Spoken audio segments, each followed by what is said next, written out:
Elle lui dit: viens, je vais t'apprendre. Et lui, docile, la suit près de l'abricotier.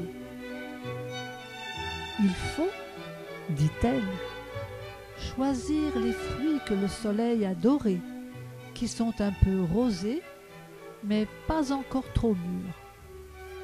Délicatement, tu cueilles les fruits veloutés et tu en remplis ce panier. Ainsi.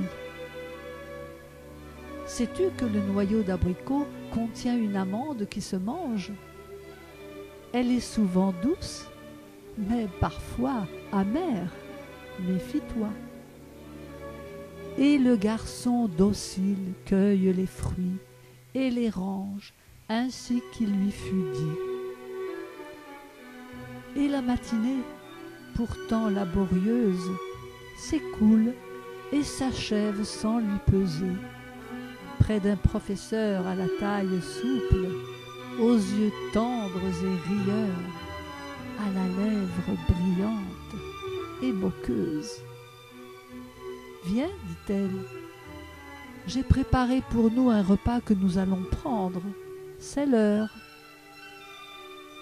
Il s'assied près d'elle, sous l'ombrage d'un arbre, à l'abri du soleil et de ses chauds rayons. Il ne sait ce qu'il mange, ni ce qu'il boit, seulement qu'il est heureux de ses regards, de sa voix. Alors, tandis qu'elle s'abandonne au repos, qu'un prompt sommeil ferme ses paupières, lui la contemple, rêveur, admire la fraîcheur de son visage, la rondeur de ses seins qu'un léger souffle régulièrement soulève. Une image s'impose soudain à son esprit, un abricot, un noyau, une amande.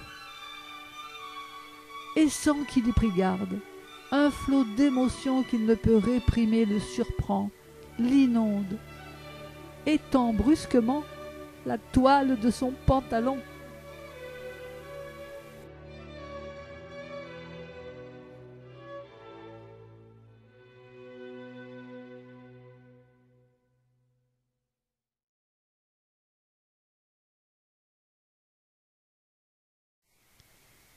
D'un miroir d'ambre doré s'élèvent des volutes tièdes et parfumées. Tu songes alors, quand la première gorgée du chaud liquide entre tes lèvres s'insinue, et que ton cœur solitaire s'étiole d'ennui sous le regard indifférent d'un rayon de lune sur ta croisée, à ces contrées lointaines d'une autre vie où ton esprit parfois chemine. Alors, soudain, ta nuit s'illumine d'un souvenir d'amour très doux, furtif et délicieux, venu se nicher dans la saveur âpre et sucrée d'une tasse de thé vert de Chine.